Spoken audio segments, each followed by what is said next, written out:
Welcome back to the Clean Techies podcast, where we interview climate tech founders and VCs to discuss all things building and investing to solve the biggest challenge of our generation, climate change. Today, Somil and I interviewed Jeff Chapin to discuss what he's doing at Haven Energy, a home electrification service with a particular focus on batteries. It was a really fascinating conversation, including topics like how they only pitched 2 investors to raise their seed, and how building a climate business is not about playing to people's goodwill to solve climate change, but rather to build a better technology that serves customers better. Really great conversation with Jeff, and we hope you enjoy this episode. All right, welcome to the show, Jeff. How's it going? It's great. Thanks for having me. Yeah, absolutely. Really glad to have you. Somil and I are excited to have this conversation. So I guess let's just kick things right off. Give us a quick background on yourself, just kind of who are you and what are you working on today?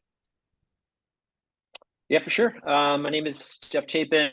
I'm a product designer by trade, but kind of old school product designer. I studied mechanical engineering and physical product design.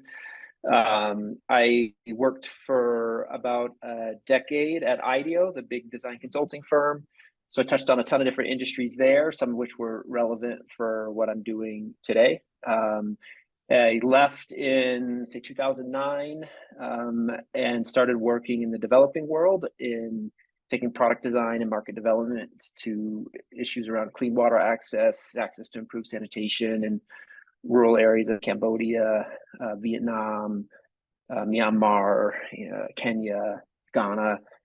Did that for a couple of years, and then somehow through a friend that I met in that world, ended up co-founding Casper in 2013, the direct-to-consumer mattress and sleep company, and ran product and in the early days supply chain for that business, and then left in 2021.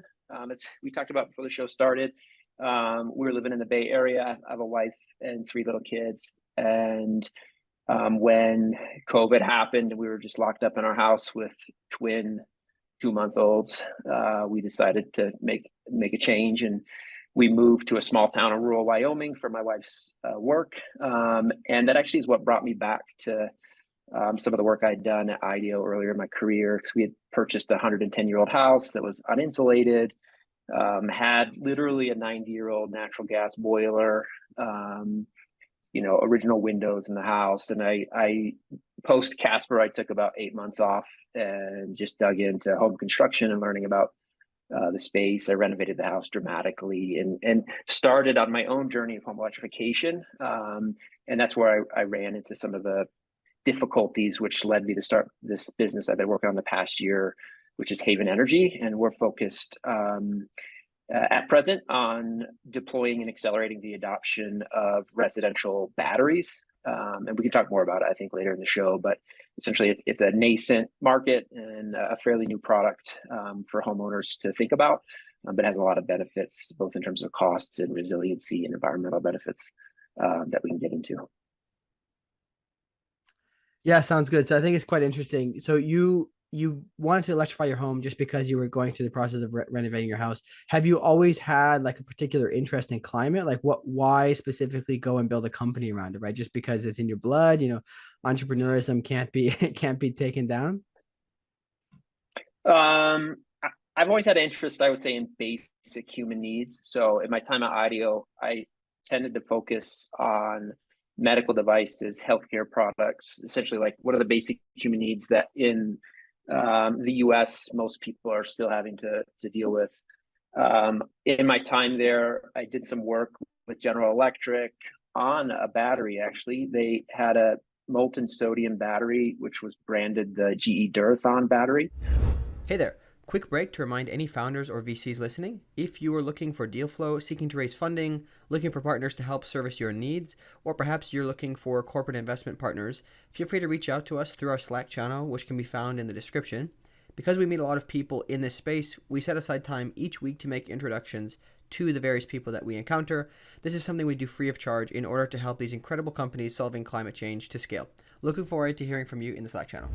And it was originally built for locomotives, for hybrid locomotives, and then they were looking at adapting it for peak demand shaving, which is a way for commercial electric customers to reduce their bills, and also they're looking at critical infrastructure backup.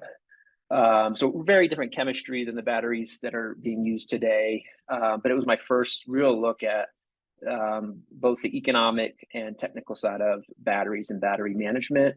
And I found it super interesting.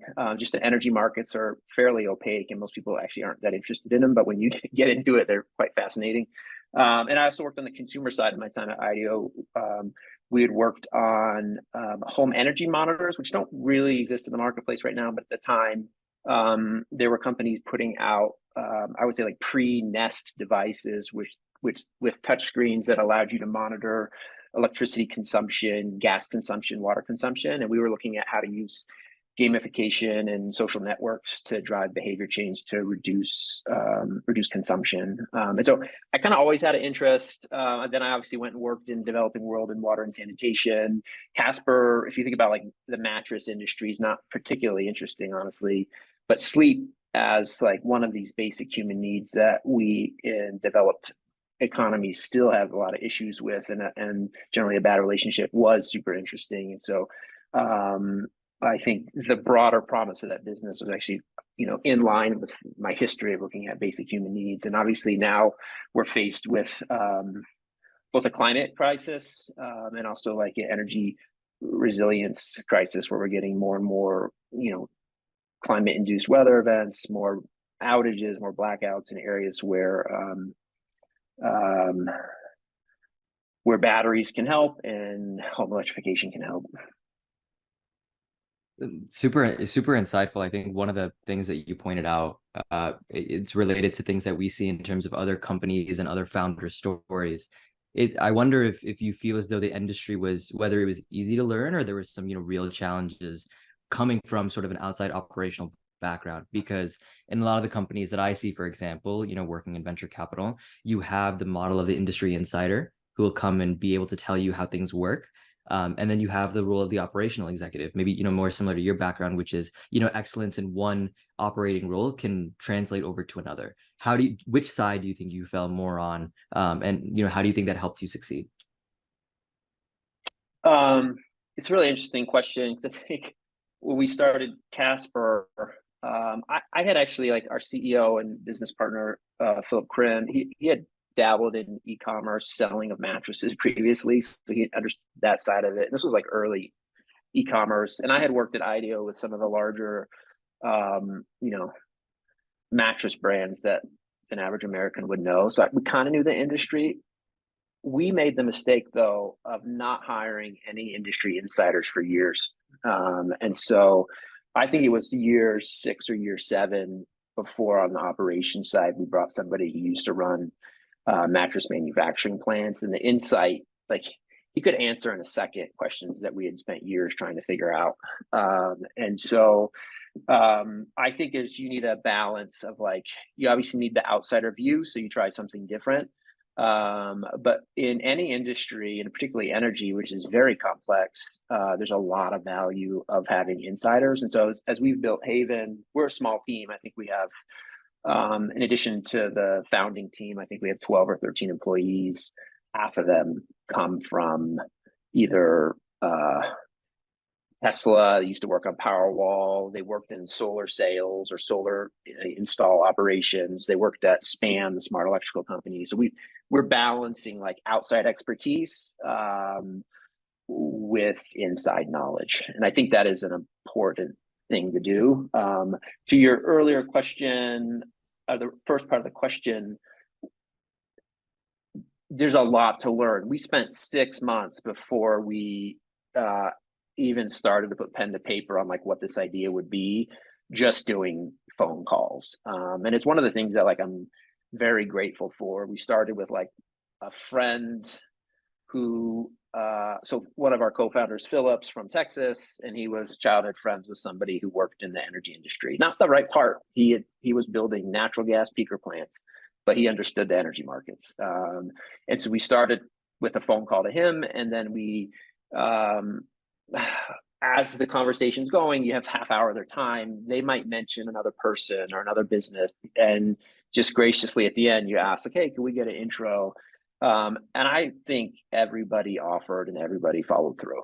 And I think it's like, I think human nature is still generally good, and people like to help each other out. And I don't think it's just self-interest. I think they just like to share their knowledge and help each other out. And so we had dozens and dozens of these phone calls to learn the industry and shape. And we would go back to people like, hey, we talked 2 months ago, like our ideas have evolved. Can we catch up on a phone? And we also have to follow through. Like when we started the business and raised our seed round of funding, we sent notes out to those people like, thanks for the support. This is where we are.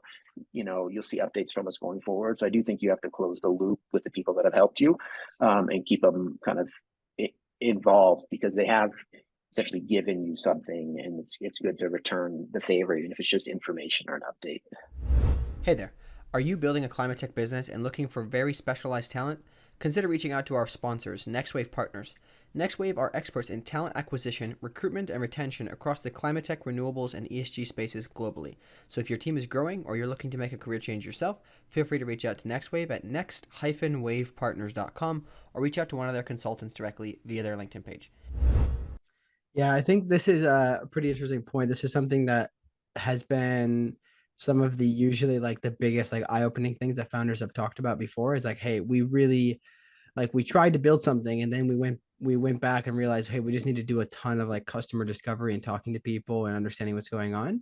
Especially if you're an outsider, right? If you're somebody who's not familiar with the space, you can actually learn the insights pretty quickly if you're willing to just put in the effort to have those conversations, talk to experts, and just go down the rabbit hole. Because I'd say people in climate, I feel like they're a little bit more generous with their, recommendations and sharing, because they have, the broader goal of like, let's solve climate change in mind usually, and they're not going to be too stingy, with their Rolodex. One thing I do want to ask is, for people who are listening who want to build a climate tech company, but are not quite on the journey yet, how should they get going? Any mindset things that they should develop to get going? Like what's your tips for them to really just get the train moving? Yeah, I mean, I think at the end of the day, you just have to have curiosity and like follow lines of inquiry. So, you're going to have maybe an idea about something you could do. Just start learning and have those conversations with people that can give you feedback that might know more than you. It's a little hard to like give this feedback. You can't listen to every piece of feedback and take it like follow what they're recommending. You have to put your own filter on it. But I think it's just, you got to get out there. I think it's like extra hard in this era where people are working from home and used to like being a bit more insular.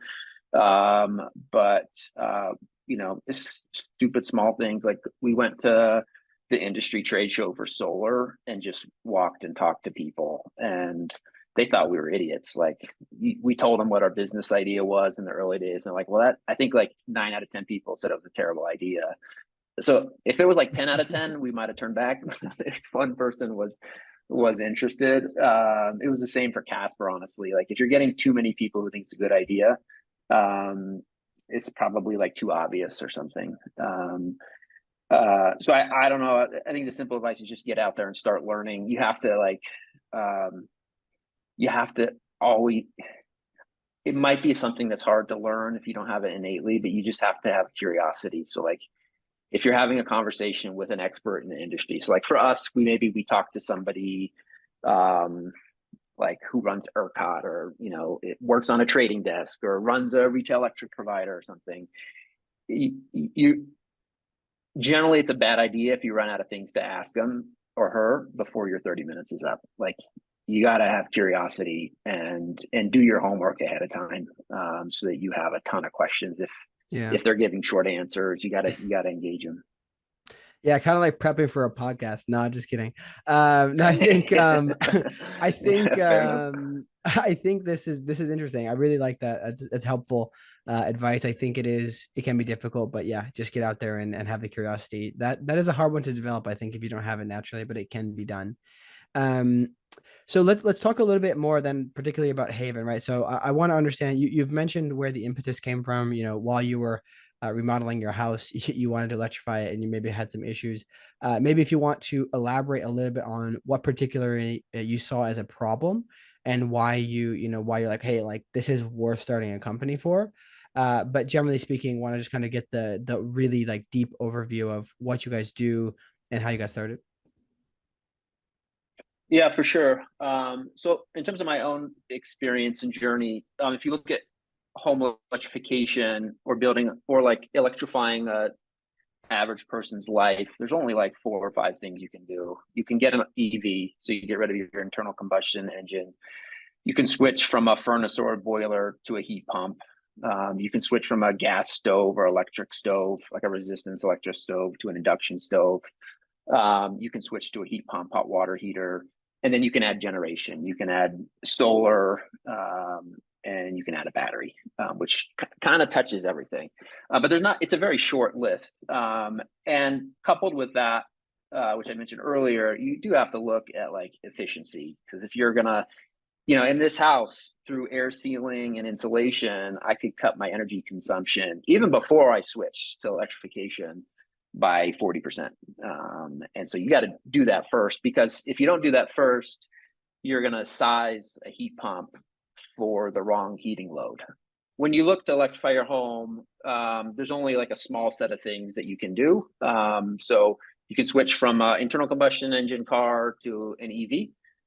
You can switch from a fossil fuel heat to a heat pump. You can change from a natural gas stove to an induction stove. You can change from a gas or electrical resistance hot water heater to a heat pump hot water heater. And then you can add generations. You can add solar on your roof. You can add a battery, which pairs naturally with solar, but also has some functions when you think about interacting with the other electrified appliances in your home. You shouldn't do that, honestly, until you look at efficiency. So what is the heat loss from your home? Where we moved here, just through insulation and air sealing, we reduced the heat loss or energy consumption of the home for heating by 40%. And so if you don't do that first, you don't fix that first, you're going to specify a heat pump that is oversized, and it'll actually be inefficient to operate it. And so in terms of my experience, we bought an EV, and I found that to be quite easy. I called an electrician for $300. He came and wired a 240 volt plug, and we plugged in the charger, and it worked. And so I was like, all right, that's not that hard. There are businesses that are looking to do that at scale, but it didn't seem like there was like great opportunity there. When it came to adding a heat pump, that was tremendously difficult. I could not find, and granted, I live in a small town, but I could not find anybody who was conversant in heat pumps. And specifically, we have hot water heat and radiators. And so getting like an air to water or water to water heat pump where you're like pulling heat out of the ground, near impossible. And I did my own, there's these like manual J calculations where you're calculating heat loss from your home. And I spent forever researching this and modeling my own house, stuff that I had time on my hands and I had a technical background. And then I started working with a plumber to specify, he wanted to put in a appliance which was rated for twice as much BTU as my calculations were saying, and it was a couple $1,000s more expensive. And what it would do is it would heat up the water really quick. Yeah, basically. So we've had a little bit of technical difficulties, but basically, if I understand correctly, you were having like a tremendously difficult opportunity, like getting your heat pump installed. And this kind of like essentially led to you realizing that, hey, we need to provide these services in a way that's like simpler and more accessible. Is that right? Hey there. Are you building a climate tech business and looking for very specialized talent? Consider reaching out to our sponsors, NextWave Partners. NextWave are experts in talent acquisition, recruitment, and retention across the climate tech, renewables, and ESG spaces globally. So if your team is growing or you're looking to make a career change yourself, feel free to reach out to NextWave at next-wavepartners.com or reach out to one of their consultants directly via their LinkedIn page. Yeah. Thanks for summing it up. I ran into the same thing. I wanted a battery backup because we get a lot of outages because it's pretty windy here. And that was also equally difficult. I couldn't find somebody who would actually even do it. Really? And Wow. so it struck us that a lot of the appliances, although they will improve over time, they're already good enough to provide the benefits, and they're affordable enough. And that's happened very recently, like the price of solar, or the efficacy and price of batteries just driven by EVs. Those have come down dramatically in the last decade. And so there is this like opening of a window. But what was not there was the service side. How do I actually figure out what to get? Construction is notoriously difficult, especially renovation, because you have every home is unique and you need to design around that home. And so that's what the business is focused on, is like, how do we accelerate the adoption of batteries through a service model? And so we're creating tools and a platform that enable both us to sell and other people to sell on top of our platform, to get batteries properly specified, installed. And then the last part is maybe non-intuitive, is operated. So once the battery is installed, it can do a lot of things, both for the grid and for the homeowner. And there is a need for active management of the battery, or at least intelligent management of the battery over time. And so that is also a function we're doing. And that's very different generally than like most of the home electrification installations, where it's kind of set it and forget it. Maybe on solar, you need to monitor to make sure you don't have like an inverter go out or a panel go out. But you're not actively optimizing the solar in a way that you might with a battery. You brought up a really good way of thinking about it. Do you follow the All In podcast by chance? I do occasionally, but not really. I used to listen to podcasts religiously, but now it's very hard to find time. Well, hopefully we can change your mind on this one. But related to the for the All In podcast, their most recent episode actually brought up a really interesting counter viewpoint to the traditional way that we look at climate.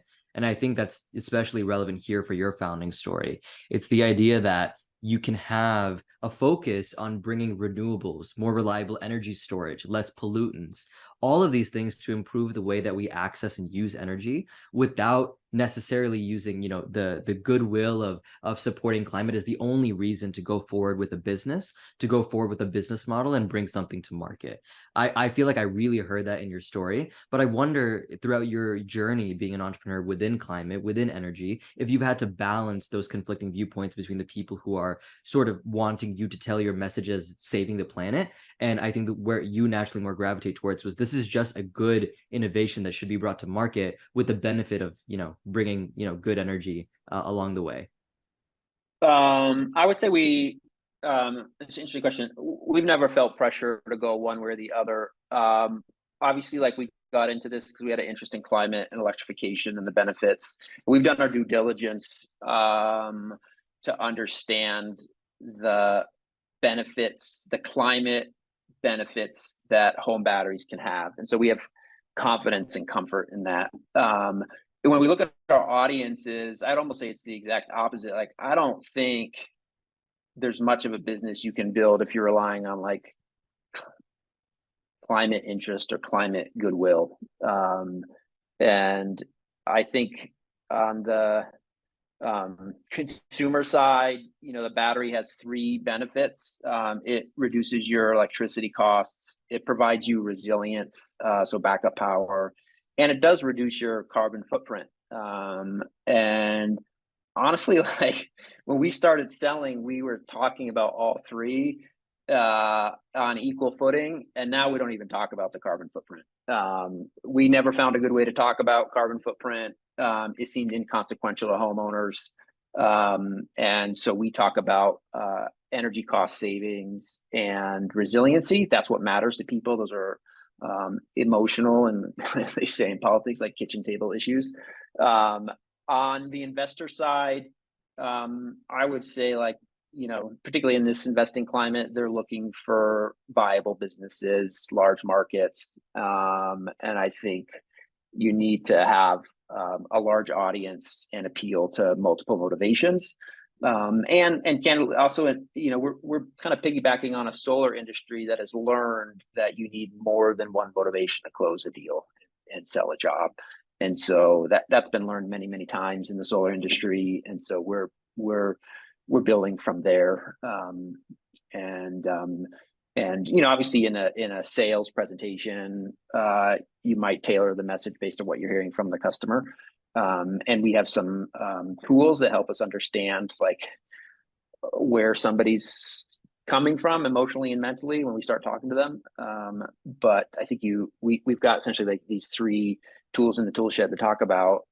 Although we talk more about bill savings and resiliency than I climate.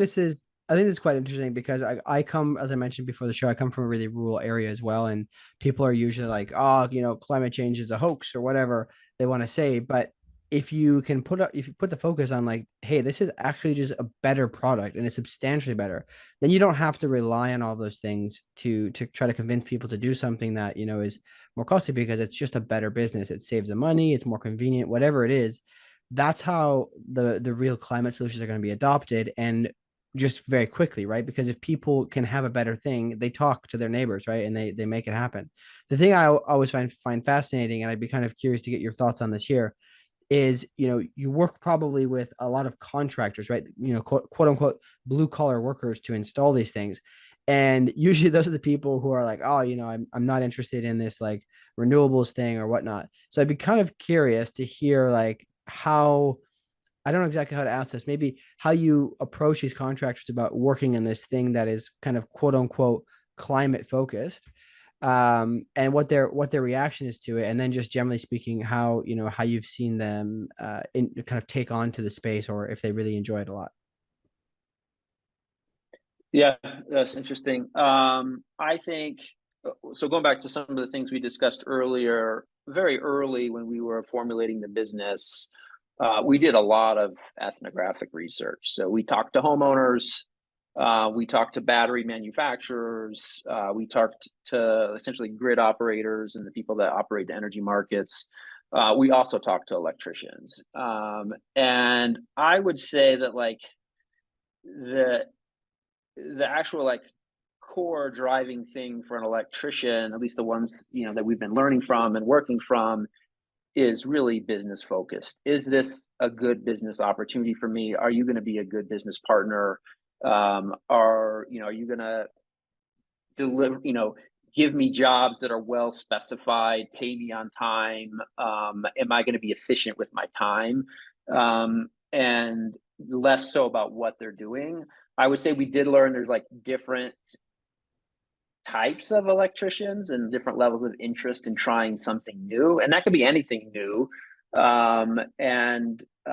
Just like most jobs out there, you make more money when you get good at a narrow set of things and do it repeatedly. And so in larger metros, you might have an electrician that just wires swimming pools, or an electrician that just wires EVs, or just does recessed lighting, and there's enough business to support that.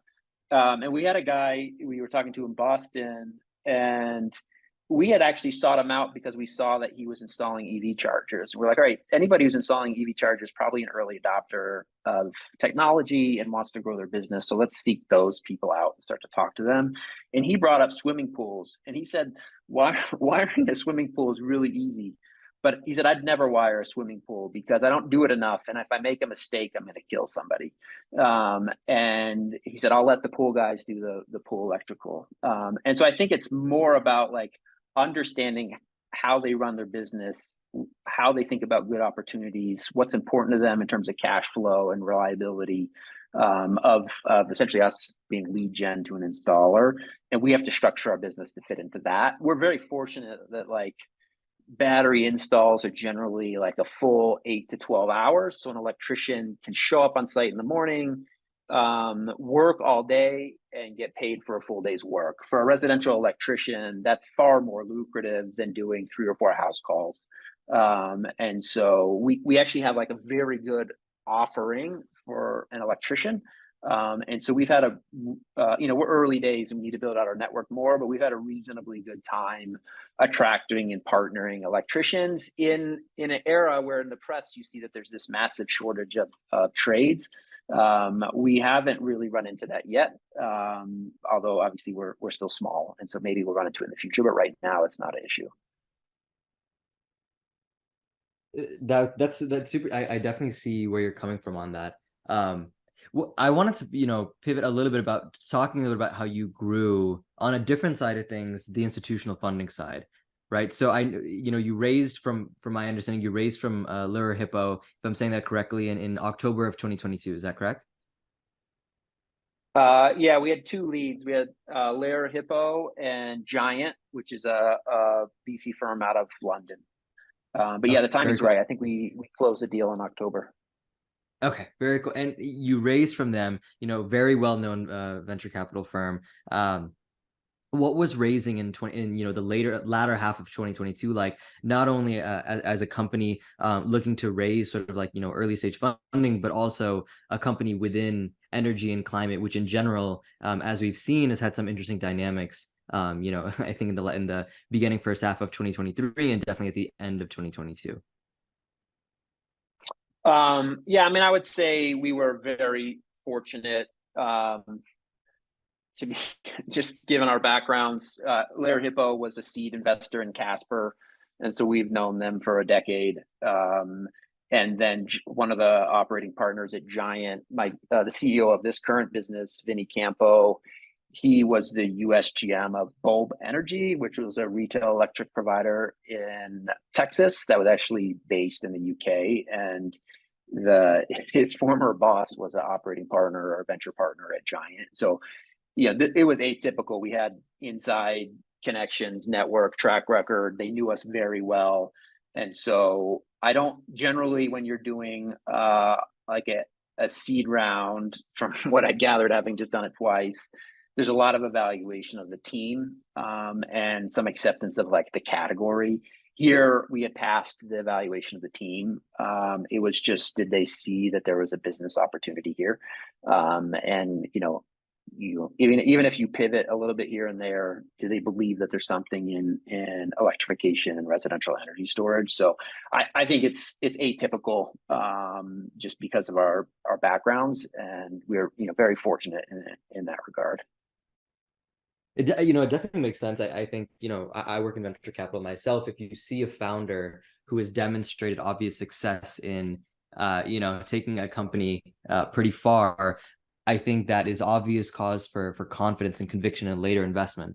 I'm wondering this time around, when you went through that process, if, to whatever degree you're comfortable, if you were in conversations with any other, available funders, private funding, things of that nature, and why you eventually decided, to back the people who had backed you originally, but also if there were any considerations in going that route versus, choosing perhaps, if it was on the table, another more, specifically climate only investor, or a new investor on the table, just for the founders who are, potentially fortunate enough to decide between term sheets. Yeah, it's a good question. We only pitched to those two firms. And then we have another private equity firm, Quantum Innovation Partners, that's innovation fund that's on our cap table too. And so we did not do a competitive process. I do remember when we had the term sheets, they weren't candidly quite what we were hoping for. This was still, I think, before like the slight hiccup in climate funding. So we thought we should have a slightly higher valuation. But we were faced with do we take the term sheet as is and try to negotiate a little bit here and there? Or do we take a step back and run a competitive process and go wider?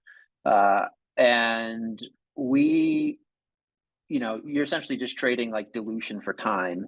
And we thought it was both better for the business to just start building the business, because we do think there is, we saw there were some timely things in terms of the energy markets and the Inflation Reduction Act that we wanted to be ready to take advantage of. And then this sounds maybe like it's coming from a very privileged place. We just were more interested in starting to build the business than go out and do a bunch of pitching for seed round funding. And we knew that we would have that time later at an A round if we got there, or a B round if we get there. And so it was kind of a combination of a bird in the hand, just go with it, start building the business. Like if you're successful an extra 3 or 4% dilution, you won't even think about it. Well, 5-10 years down the road. And so we just wanted to get going. And so we partnered with people that we trusted, that believed in us. And they've been good partners as we think about the business, think about growing the business. They see a lot of businesses. Lair Hippo is obviously consumer focused. We are a consumer facing business, and so they have good insight there. And then Giant is a more ESG focused fund, so they do have more climate background or more climate focus than Lair Hippo. So we kind of have a balance of both. Yeah, I think this is quite interesting. I've never, like, quite candidly, this is like the craziest raising story I've ever heard. I've never heard of this. This is really interesting to chat with you about this. But you mentioned something that obviously we wanted to talk about, which is the IRA. And so I guess would be really curious to have you, I don't know how we should attack this. Probably, can you give us a bit of an explanation to start us off on how specifically the IRA relates to home electrification for people who are unaware? I'm very lightly aware of this. So it'd be really helpful for you to give us a bit of a kind of a deep dive here. Yeah, I think it's a little bit simplifying, but you can think about what the IRA does in two chunks. One is like utility focused, and one is home focused. So when you think about building electrification and homes, there's essentially three parts of it. There had been for a while this rooftop solar tax credit, which is a 30% tax credit. So if you spend $10,000 on rooftop solar, you get to write off $3,000 on your taxes. And so that's a big incentive. They extended that, and which is nice. The other thing they did is they extended it for 10 years. It had always been like re-upped every for 1 year, for 2 years. And so it gave stability to the market. They also included battery storage. And so you can do standalone battery storage and get that 30% tax credit, or you can pair battery with solar. And then the other thing they did, which is a little bit nuanced, is you used to have to charge the battery with your rooftop solar, otherwise you couldn't claim the credit. And now you can charge it from solar or charge it from the electric grid, and that enables better economics for a homeowner. Even a homeowner who has solar, there's better economics if you can do some grid charge and grid export. And certainly we've had a small number of customers who don't have solar and just buy batteries. So that's one thing. The second thing on the electrification side, so those are tax credits. There are rebates, essentially like more point of purchase rebates for electrical panel upgrades, electrical wiring upgrades, heat pump installs, and those are a little bit different. Those get passed through the states, and so even though the IRA is, what is it, a year old, 8 months old, whatever, those are just passing through the state. So I'm not even sure there's a state yet where you can claim those rebates, because the states have to set up those programs. But they're significant. I think there's another $10,000 to $15,000 on the table in rebates. And the third thing, which is not home electrification, but is related, as we talked about before, there are rebates for home efficiency upgrades. So insulation, home energy audits, window upgrades. And as I mentioned before, you need to decrease your energy load. That's one of the ways we need it's one of the things we need to do to succeed in greater electrification movement. And then there are, like, related to those, there's some kind of nuanced things in terms of like transferability of tax credits, which help businesses like us, but don't necessarily help homeowners. And so that's on the electrification side. That's all kind of for naught if the electricity that those homes are now consuming comes from coal and gas. And so there's a separate set of incentives out there that came through the IRA to incentivize construction of new solar, new wind, different types of energy storage. In addition to batteries, there's many other types of energy storage that are useful on the utility scale. And so we need to transition the utility scale electric grid to renewables in order to make the climate impact we want through home electrification. So that's the two halves of it. that obviously one is homeowner focused, and there's a lot of incentives out there. The downside is like most, we've done some studying of our consumer base. Most people are unaware of the benefits that are sitting for them in the IRA. And so there needs to be a lot of education done by public institutions and by private businesses, because obviously in our self-interest to educate homeowners about how federal, and we didn't even talk about it, but there are state incentives too, of different flavors that help reduce the cost of ownership and shorten ROI for a lot of these home electrification investments that a homeowner might make. Yeah. Okay. Interesting. That's really helpful. I appreciate that context. So the big thing that I'm really kind of curious about is in terms of your business model and helping homeowners electrify is how does the IRA play into your business model, if you can share this, because I'm also curious to understand the things you guys are doing differently than other companies trying to help with electrification. Yeah, for sure. So if you look at the IRA, the very obvious one is the federal tax credit. And so every project, the homeowner gets a 30% reduction in that install cost that they can claim on their taxes. So that's significant. A lot of homes require electrical panel work and service work. Either it's a upgrade of their service level, say from a 100 amp panel to a 200 amp panel, or we have to add a backup sub panel. Like you get into like the nitty gritty of how to design a home electrical system. The rebates program will help. We're not into it yet, but will help cover the cost of some of those upgrades, and they can be significant. A main panel upgrade from 100 to 200 amps could be $4,000 or $5,000, and so that can make a project out of reach. But if there's a $4,000 rebate on it, then it can become affordable for the homeowner. And so those are probably the main things. We don't do much on energy efficiency. I think you could, but we have to stay focused. And I know there are other businesses out there, startups and larger incumbents that are focused on energy efficiency. In some small set of our customers, we go a little bit broader. We've installed EV chargers. We've installed rooftop solar. Those are kind of tangential when somebody's looking to make multiple steps at a time. And in that case, there are other federal incentives in the IRA for EV adoption, charger installation, rooftop, as I mentioned, PV installation. Yeah. So it really is a lubricant for a market that the federal government is trying to jumpstart. So basically, just to clarify, I wanted to make sure I got this, because this is the thing that a lot of people talk about, is they say, oh, all these companies, it's only going to work because they're basically able to kind of skim through some of the benefits from it. But in reality, the IRA is just simply making it easier for the consumer that you're targeting to say, you know what, actually, we can do that. Is that correct? Yeah, I mean, if you think about it as like a piece of industrial policy, the federal government has decided that we as a country need to electrify.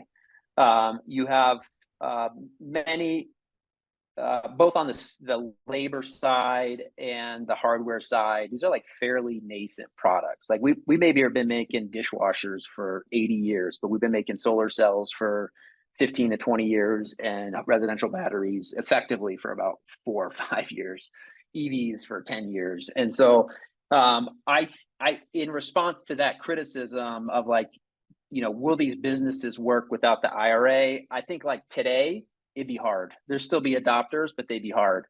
In 5 years or 10 years, when both labor, soft costs, and hardware costs have come down dramatically, then you don't need the IRA anymore. And that's why it sunsets. And so that these businesses become viable on their own without subsidy. And so those lines will cross. And right now, this subsidy is just kickstarting a set of both service and product industries that the government views as important for both like GDP growth and the environment. Yeah, you said something at the end there that I think is really interesting, like this being the catalyst for a cycle that could, get consumers acquainted with this kind of thing and just sort of start the cycle. Bessemer Venture Partners, which is one of the most well-known VCs, put out an article about 2 weeks ago, talking about how a lot of solutions within climate, energy, and other innovations related to these areas where we've seen a lot of government funding, how they can succeed, given the fact that there is what some people say government subsidy money propping up business models that aren't commercially viable, right? And I think one thing you expressed is a very interesting and approach to that. Point blank, I'd love to kind of dive into the thing you said at the very end there, which is, do you believe how do you think about a business model outside of the IRA? And in general, maybe advice to people who are in an industry like home electrification that has all these benefits. How do you keep your eye on the North Star of creating a viable business outside of those structures to try and grow and get to venture scale? Yeah, I mean, if you're building a climate focused business that receives no benefit from the IRA, like if there is a benefit there, you should capitalize on it. It's free money for your customers, so go get it for them or help them get it. That's what the government wanted. If you're building a business in a space where that doesn't exist, yeah, there's obviously more pressure. There's nothing to reduce the cost to your homeowners, and so your value proposition has to, there has to be positive unit economics or like a pathway to positive unit economics. Otherwise, it's not a viable business. And to your earlier comment, maybe it's good for the planet, but if you're tackling it from a business first approach, the first thing you have to do is build a viable business. Those of us that are benefiting from the IRA, we have to build a business that will remain viable when the IRA sunsets. And in the short term, we'll benefit from it. It gets us going. It lets us build technology. It lets the hardware manufacturers bring down cost. I mean, I think that to me, the amazing thing is we have an example here. Like the Chinese government 10, 15 years ago decided that they wanted to own PV rooftop solar production, and the US government at that time said we didn't want to. And so that all moved to China. They subsidized that industry tremendously, and costs came down. I don't know if it's 10x or 100x. It's enormous. The cost of rooftop solar has come down so dramatically that they don't need subsidies anymore. And so in this, very near adjacent industry, we have like the best example you can imagine, like government policy subsidize the industry, and now it doesn't need subsidy anymore. Unfortunately, it was not our government that did it. It was a different government, and now we're trying to get some of that back with the IRA and some of the domestic manufacturing incentives. But it can be done, and it is being done, and we're already seeing the benefits in terms of domestic manufacturing and investment in U.S. infrastructure and capacity to own our part of this kind of change in the electric grid. Yeah, I think this is that's quite interesting. I really appreciate that that take. I think there's a lot of people, myself included, always debating the merits of policy and actually making things change. But it is a very clear example we're coming off of. Want to move into advice to founders, because obviously this is the kind of the point of the show, and we are running out of time, but I want to get a couple questions in here. So, given your fundraising experience, kind of unconventional fundraising experience, based on your kind of seeing how this went, do you have any particular advice to founders on the fundraising process, things that you would do differently, or just maybe conglomerating advice from your past experiences building ventures as well? Yeah, I mean, obviously, when we started Casper, it was very different. I don't know, we did 50 or 80 seed round pitches. I guess to the degree that you can afford to do it while you're going through the fundraising process or before, you just have to start building. Obviously, this specific business, Haven, was easier for us.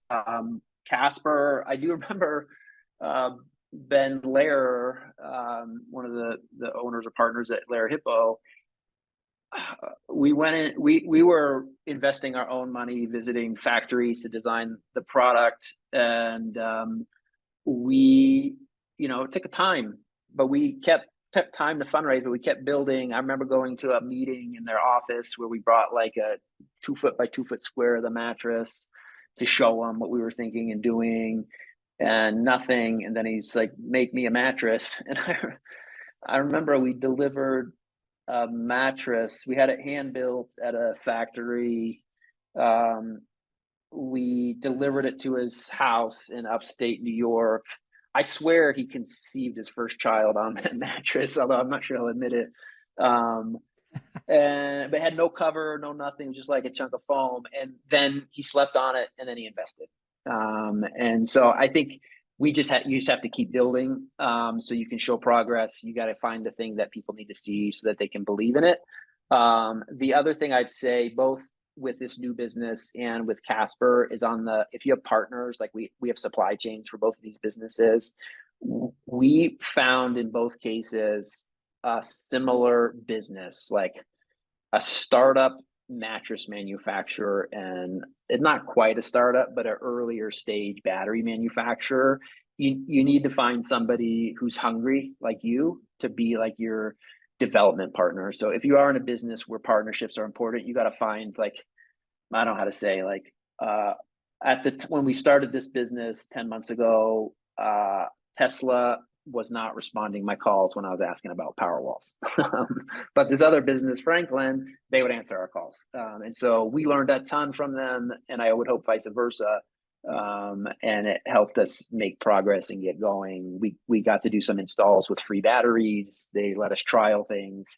And so I think if you're early stage, you don't build in a silo. Get out there, find your partners, find the right partner for you, and just keep, to the degree that you can afford to do it with time and money, just start building, because I believe investors, whether it's a digital product or a physical product, anything tangible just gets them across the line to believe in you and believe in the idea. And I'm sure a lot of this advice is coming from multiple, like you said, 50 to 80 pitches, multiple operating experiences, a lot of really successful embedded advice here. We do, we know, and we get a lot of feedback from a lot of the founders who listen to this podcast and really appreciate, all of the guidance that you and other, fantastic guests give us. There's so many things that, have gone well that you've been able to execute on. And, for the founders who are hoping to emulate your journey, go in your footsteps, hopefully be, a serial entrepreneur, what are your top 3 pieces of advice as to how they can succeed and do well at what they want to do? Yeah, it's a good question. I think if you're really, I presume your question is focused on really early stage. And there's nothing novel here. Hiring, your first 10 employees make all the difference in the world. And we don't always get it perfect, but we've had have now and have had in the past, Casper, some phenomenal early employees where we wouldn't have the success we had without them. And so hiring, I would say, is very difficult. So invest the time in it, spend a lot of time with people, leverage your network. It's so important that you got to get it right. Part of that is, like earlier we talked about different audiences. Potential employees are another audience, so you have to sell them. Like, somebody might be leaving a well-paid job with stock options to come join your 3-person startup with $3 million in the bank if you're lucky. And you need to, they got to dream the dream too and believe in it. I think there's something funny with like founder economics. I would be generous with stock options. If it works out, you'll be fine. So don't hoard and don't be too frugal with stock options. You need those important hires to be well incentivized and believe they're owners and be owners. So that's 1. 2, experimentation. So always try things. Like, we've been active in business for 4 months. I think we do something different every week in terms of process or offering whether it's revising proposals or introducing a new financing product, whatever it is, like experiment quickly. It's obviously easier to do if you're building a digital product, if it's live. More like service focused business, a little harder, but I view like seed stage and A round financing as the time you should be experimenting. It's not, you're a VC, so you might disagree with me. I don't think of those as like scaling rounds. It's like, let's just keep experimenting and learning so we can fine tune. And then kind of related to that, which might seem counterintuitive, I would say is focus. Know what you're trying to do. Don't get too distracted. Yes, experiment, but be very intentional. Have a hypothesis, test it out, see what you learn. I think at Casper, this happened a little bit more later stage in the business. This was one of my learnings. And candidly, like one of the piece of feedback we got from Ben Lair at Lair Hippo is he had gone along for the ride. He was on the board the whole time I was there. And he saw us lose focus. We launched into Europe, lost focus on the US. There was another company that called Purple, which you guys probably heard of, which came up and started to eat our lunch in the US because we were putting a lot of attention in Europe. And then some native companies grew up in Europe and they knew the market and the customers better. We ended up tucking tail. I think we burned $50 million trying to do Europe and walked home, with $50 million less in our pocket.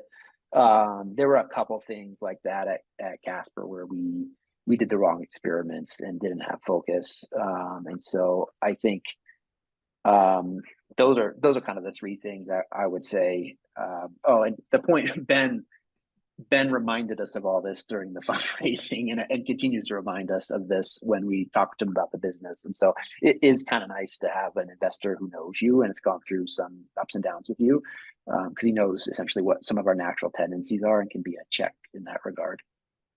Yeah, I think that's quite interesting. It's not every day that you get that opportunity, especially with the climate ventures. There's not a lot of, I mean, there's obviously people who have raised before and done things, but it's maybe not as common to have that kind of past relationship. But it does make me think a little bit of, if maybe in Ben's shoes, he knows he can invest because he kind of knows the weakness and he can be aware of the things to guide you as a team, right? So I think it's quite interesting. But overall, really appreciate you coming on, Jeff. I think this has been great. I know we had a couple technical difficulties here. We'll sort that out so the listeners have a nice experience. But overall, where can people reach you? What's your call to action for the audience? Oh man, I'm not on social media. Our business is on all the standard social media channels. Find me on LinkedIn. That's the only one I ever look at. And a call to action, I guess, if your audience is climate founders, I think it's like what's super exciting for us and for me is this is such a generational shift. Like this is the second time we're building an electrical infrastructure and distribution and generation, and so there's so much that can be done. We're bringing layers of intelligence to systems that have been pretty dumb, and so I think there's like so much to be done. It's a huge moment. We're at the like very early stages. So I would say, if you want to start a business here, persevere, experiment, be curious, just try to learn from whomever will talk to you. People like sharing their knowledge. And so just tap into that kind of natural human tendency, and build out your network and don't be afraid to ask for help from people. It is, to your earlier point, like it is somewhat unique in that everybody in the space kind of wants everybody else to succeed, and that certainly was not the case in the mattress industry. And that is like in that regard, you have actually more people out there willing to help you than in probably any other sector out there. So I just tap into it, and learn and move forward. Absolutely. Awesome. Well, we really appreciate you coming on. Looking forward to seeing what you do. And yeah, thanks so much, Jeff. Have a good rest of your day. Yeah, for sure. Thanks, guys, for the time.